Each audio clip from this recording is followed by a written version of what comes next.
Some texts that I'm reading from the Arbor Youth Liberation community, which also had the CHIPS community, which was Cooperative High School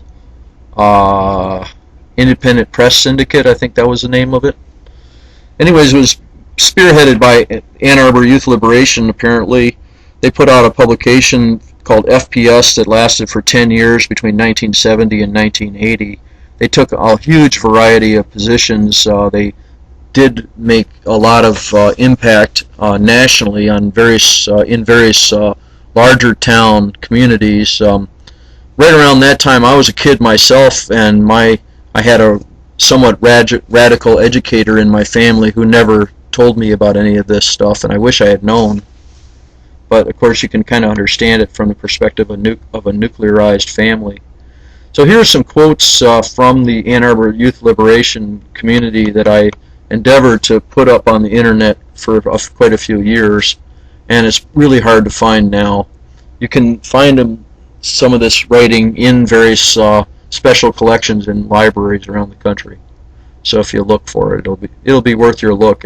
There's a huge diversity, like I said, of excellent writing. Pretty much left-wing, communism was big in the early 1970s, so that was the frame of reference I think young people couldn't help but take up because they didn't have any alternatives really. So I'm saying that all ideology has a lot of big problems with it, and we should think through ideology and the reification of ideas, I guess. I'm trying to understand some of those big words, but anyway. So here's what they're saying. We do not recognize their right to control us. What kids who have been able to organize independently of adult chauvinists have wanted. Following are excerpts taken from a book on children's rights. I think it was Birthrights by Gerald Farson, but I could be wrong. Let's see. I got these photocopies, so some information was lost. Let's see. So yeah, I think this is a book. This is could be coming from Birthrights by Gerald Farson. It also could be coming from FPS.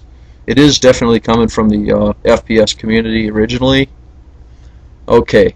When I was 6 years old, I ran away, but I didn't go very far. My father, this is not me, this is one of the writers. My father followed me down the street with a movie camera, laughing at me. When I was 13, I ran away again. The reason wasn't clear, but whatever it was, I must have been feeling it pretty strongly. I stayed out in below freezing weather and slept in an old bus. I was not free. I couldn't leave because they have horrible, mind-shrinking places to put you in. I was lucky. My parents never called the police. But how many young people are not so lucky? Everyone needs youth liberation, not just young people, but also old people, new people, any people, said Laura, 16. Schools and families are the places where we begin to feel that we have to struggle for our freedom. In school we found out that what was worth learning had been decided before we got there. We learned to stand in lines, to sit still and shut up, and to obey adults with authority. We learned to be bored and we hated school. But we couldn't get out. Laws say that we have to take our bodies into those schools and police are hired to enforce them. Some of us tried to change things, but we had no power. If we tried harder, like by calling a demonstration or by publishing an independent newspaper, we quickly learned that we did not have the right to free thinking, or freedom of speech, or freedom of the press, or freedom of assembly or anything else. In our families we hoped for love and care and friendship and cooperation. Some of us had a happier time than others, but we all ended up in another system of absolute authority, with the young people at the bottom. We could only be as free as our parents allowed us to be. They punished us for refusing to obey, and just like school, the police would come after us if we tried to get away. Our lives are considered the property of various adults. We do not recognize their right to control us. We call this control adult chauvinism, and we will fight it. We quickly begin to learn that these schools and families are part of a whole system that is sick. Racism, sexism, sexual relationships, homosexual as well as heterosexual, are beautiful, but we are taught that most are immoral. Class divisions, American imperialism, We are fed an idiot culture through the TV tube, and our own new culture from music and marijuana to free clinics and food cooperatives is endlessly harassed. And now we learn that this whole system is being run so badly that the earth and its people are heading towards disaster. And what kind of country is this where the second largest cause of death among young people is suicide? We formed Youth Liberation because we refuse to despair or give up. Through our platform, we try to look at the whole range of problems that face us. If we don't have a clear picture of our overall situation and strategy, small defeats can take on too much significance. Our basic goal can be stated in a few words. We want the power to control our destiny. We want self-determination over our lives. This is not only our right.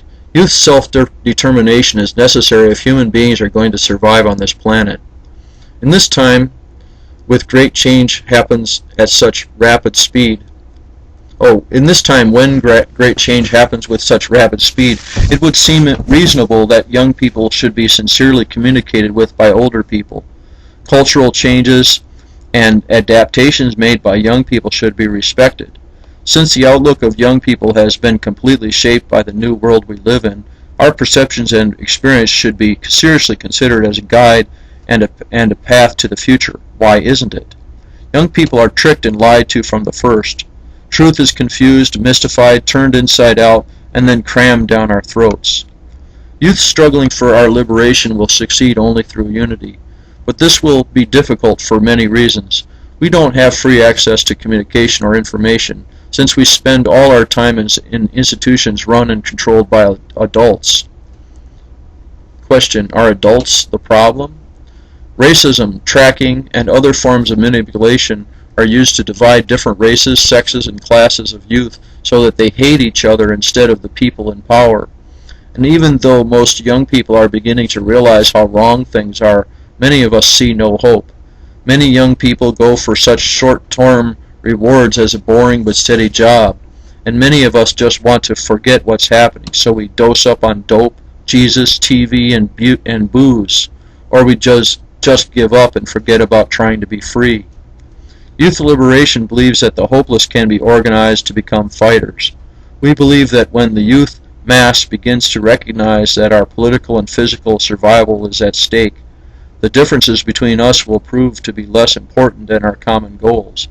Large numbers of very young people can be recruited to the struggle if we treat children with dignity, respect, and full equality. The goal of our organization is to unfold a whole new dimension of human liberation. There are 70 million human beings in the United States under the age of 18, at that time in the 1970s, by the way. 50 million of these people are imprisoned in public school, but very few young people have been actually organized. On the left, adult chauvinism still permeates. Too few radicals relate to adult chauvinism as an important aspect of human oppression. At present, we are our only hope.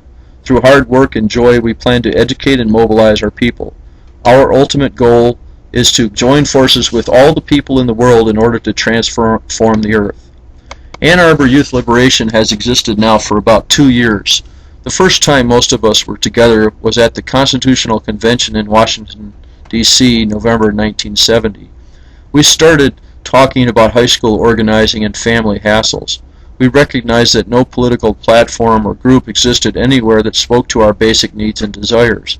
One Sunday afternoon, a month or so after returning home, 2 of us sat down for 5 hours and drew up the first draft of the Youth Liberation platform.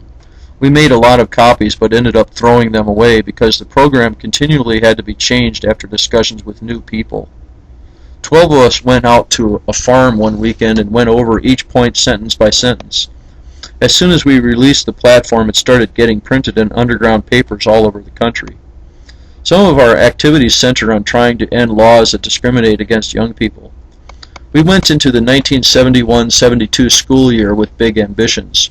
We wanted to start a student union in all schools, which were to be local units of a citywide Ann Arbor student union. Demonstrations were organized against the suspension policy. A committee was set up to investigate tracking. We had mixed results. In schools where we had strong organizers, we formed unions with large membership. We demanded and won the right to have meetings during school hours. Representatives from all the schools met and formulated citywide demands for union recognition, teacher-student equality, and an end to tracking. But these unions were not able to sustain themselves. Okay, so that ends part one of this Ann Arbor Youth Liberation communication, and I'll go to a couple more parts after this. Thank you.